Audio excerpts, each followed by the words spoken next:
Hello, hello, hello. Wow. Yes. Yes, yes, yes. There's a lot of beautiful people in this building. There's a lot of beautiful people out there. I am one of them. Well, very attractive people. Be even more attractive if they bought raffle tickets. Right.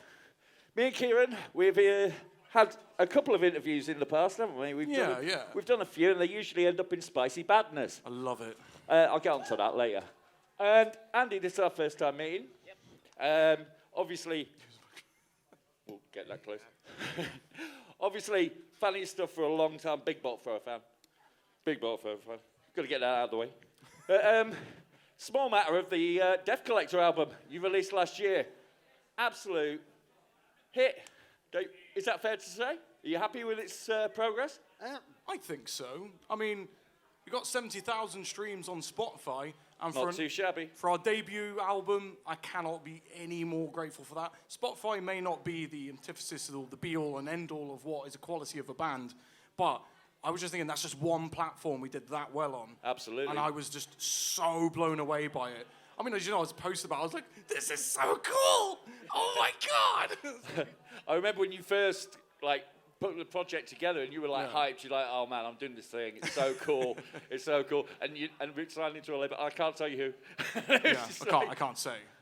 I mean, it was like a year of just, I felt like a nun. I couldn't express, I couldn't be myself. I was like, I want to scream at the top of my lungs about what's coming.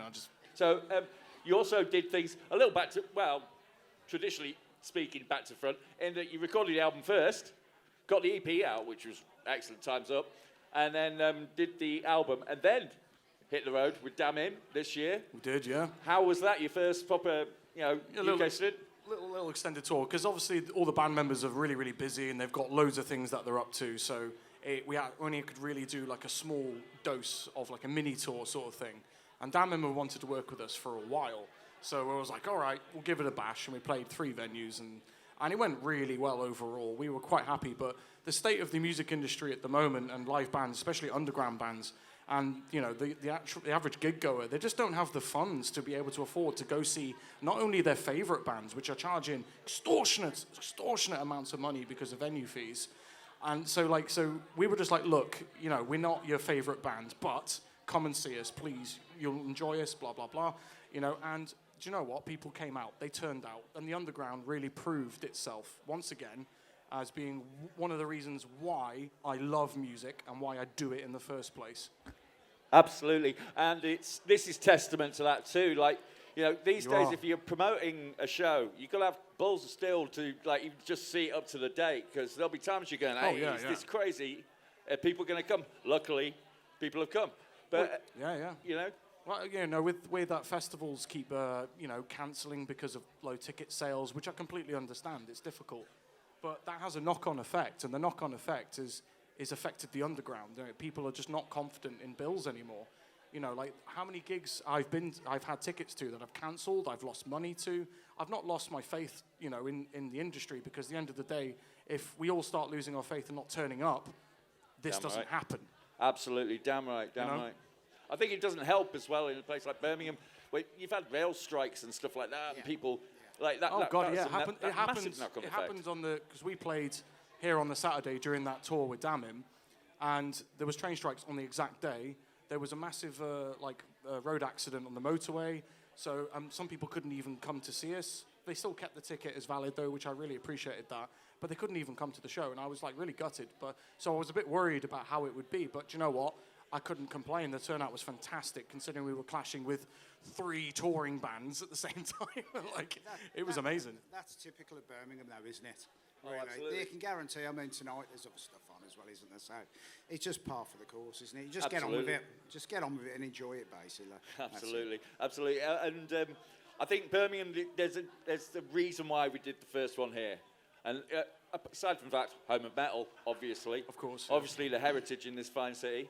But also, it's, if we can make it happen in Birmingham, and then doing it in Leeds is going to be a doddle. Well, absolutely. Well, there's a thing like Foodinati on tour. I mean, why not? Yeah. Yeah. Bunch of bands. Just saying. I'm getting more and more keen on the idea as the night goes on. Aye. Sounds good to me. So, what's up next for you guys? Have you got some new bits and pieces? Anything to tell us about? I know you've been quite busy with some other projects as well, haven't you? Well, yeah. I'm personally very busy doing all sorts and bits and bobs and doing posters for lovely events like this. Yeah, absolutely. But with DeathCollector, we're mostly focusing on gigs for the rest of the year. So we've got a Funeral Fest coming up in June.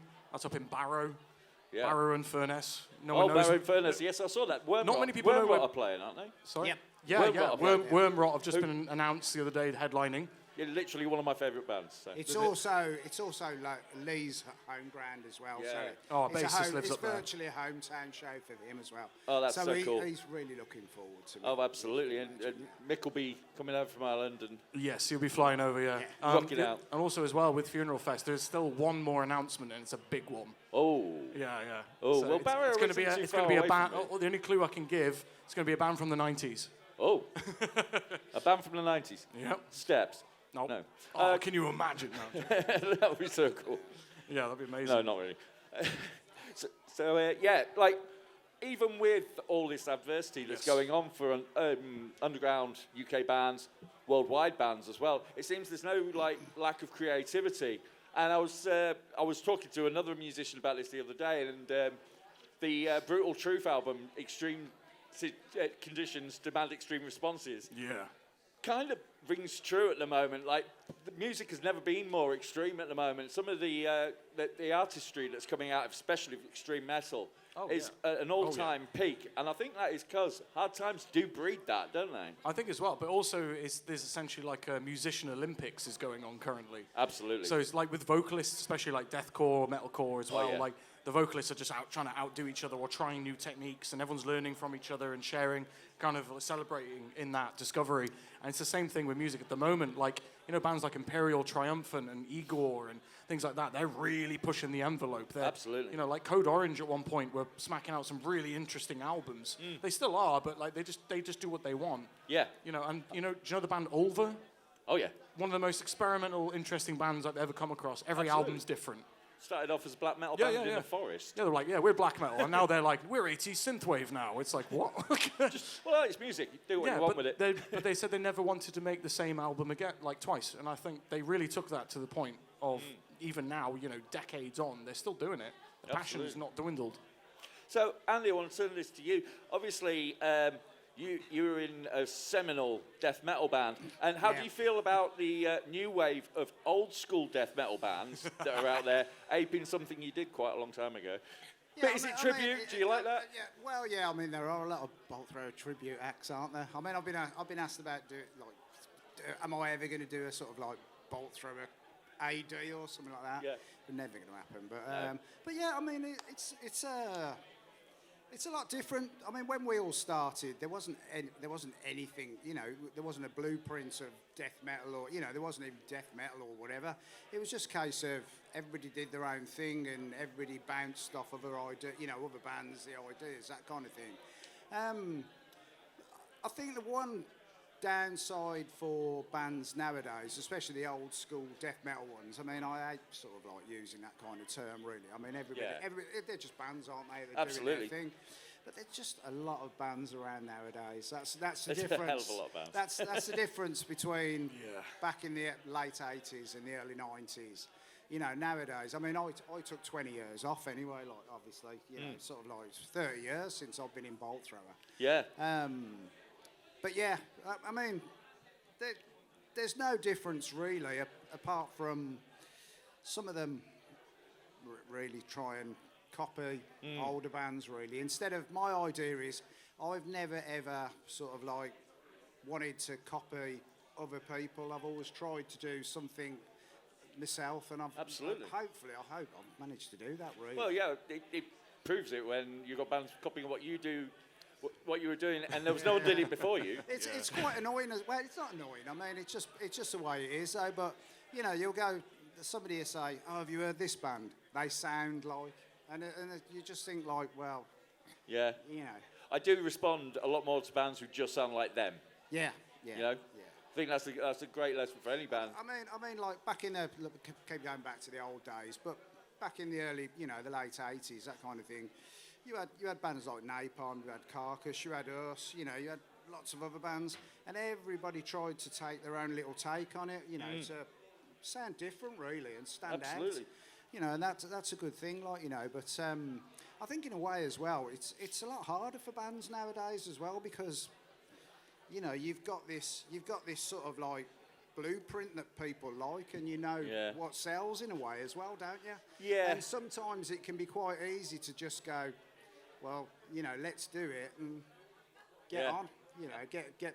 Get seen in a way. But. I mean, because you say about the late 80s, I mean, one of the champions of cutting edge music at the time, John Peel, recognised what was happening with the Ear Raid label in Birmingham for the most part, and just showcase that because that was cutting edge. And this is the thing, bands I think should remember the cutting edge. Do something new, In a way, though, I think could that happen again now? I'm not too sure. I mean, I'm open to suggestion. But I mean, I remember doing the first Peel session with Bolt Thrower, and I remember the before and the after, and it was.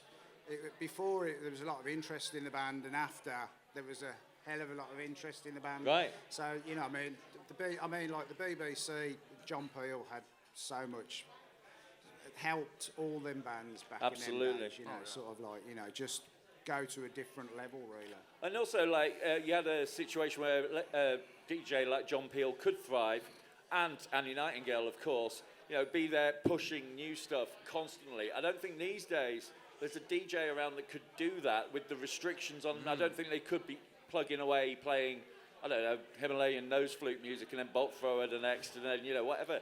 I don't know if that would work in today's. For me, the trouble is, I keep going back saying the late 80s, early 90s, but that was extreme music. You'd never heard anything like it before. It was completely different, but there's a lot of extreme and different music in a lot of genres now as well. Absolutely. And so it's sort of and a lot of it as well. It all blends together as well.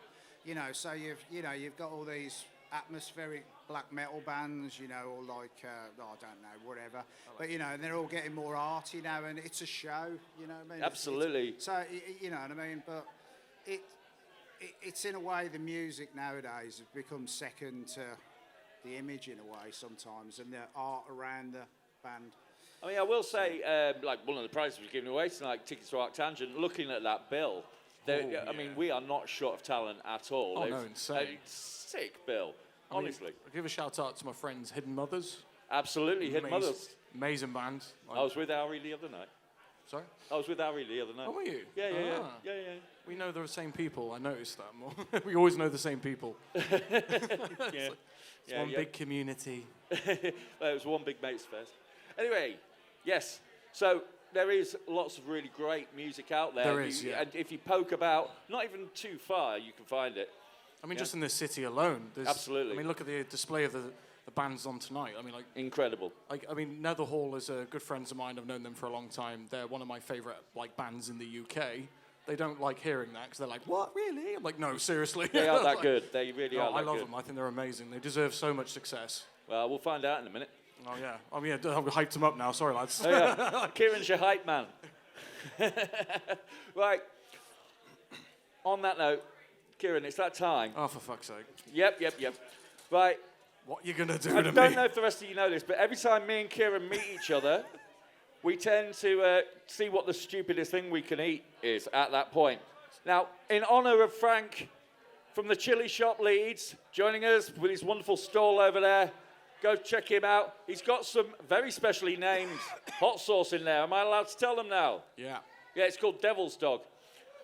Yeah, we just happened to find a couple of cases of it. Anyway, here's a couple of items that I found in the chili shop because I knew I was seeing Kieran today. Right. Now, I have pushed the boat out for you here, right? He loves me, this man. Okie dokie. Right, so one of these is actually really hard to get hold of. Right. When Frank got these, I said I was going to save them for a special occasion. I think you'll agree, this is a special occasion. I'd agree, yeah, special occasion, yeah. So, and in honour of the fact that everyone keeps calling Foodinati the British hot ones, which we're not, No. but we do have their sauce. Yes, indeed. Is that the last dab? I've got 2 last dabs to give you. Right. And I don't know, I'm guessing this is ascending order, because one of them's a world record holder. Oh, no. Kieran loves this. I'll be okay. Our last encounter didn't go as quite planned, did it? Which one? The one-chip challenge. Oh, that one, yeah. The one where I got stomach cramps on a megabus. Yeah, he hallucinated for a while, dissociated, and then had to stop recording. It's all true. No, the ambulance one was at TechFest. And I said I was never going to do this kind of thing ever again. I said, at TechFest. You need to get health insurance. And I'm well, not doing it for the first time. No, Andy's opting out. I've got too much respect for Andy to get him to do this. Right. So what's this one then? This is the Last Dab Apollo. Up until recently, this was the last dab on Hot Ones. I've been saving this for quite some time for a special occasion. I thought it was going to be, when Sky give me a contract or something, but this will do. Right, here we go. It's a good job it's this film, doesn't it? If I must suffer, it must be I'm for doing it as entertainment. well. I'm doing it as well. Oh, you are doing it? I'm doing it as well. Well, you've got to It's a continue the tradition. interview. I You know told- that? Okay, all right. No, this is my last interview. Oh, right. Yeah. So, And you're not singing, so we've got nothing to lose. unless they want me now, Death metal acoustics, that's really in demand. Bear in mind there's one after this. Hang on. I'm waiting, don't worry. I ain't doing this alone. Do it together. Right. Just, yeah. Look. Well, Why has he got? You've got. a bit more. I've got more than him. Yeah, I was going to say. Oh, he'll crow about if I don't. There we go. Look, happy? Yeah. Right, okay. All right, 3, 2, 1. Fuck me. It's not that bad. Talk amongst yourselves. I need that sound effect of the boom. Right. All right, so spice level, Yeah. it is Carolina Reaper. It's Scorpions. Apollo. What's Apollo? Apollo is the hybrid thing that Smoking Egg Curry when he was trying to make pepper eggs. Pepper eggs. Pepper eggs. Fuck it. Oh, the spiciest pepper in the world. I'm glad you asked. You're right. Yeah. Right. This is Pepper X. This is the last dab experience. This is the Hottest chili in the world. current hottest pepper in the world. You're right, George. Yeah, I'm fine. This is 91% Pepper X. So that's 91% pain, 9% flavour? Vinegar. Well, get an ambulance on speed dial.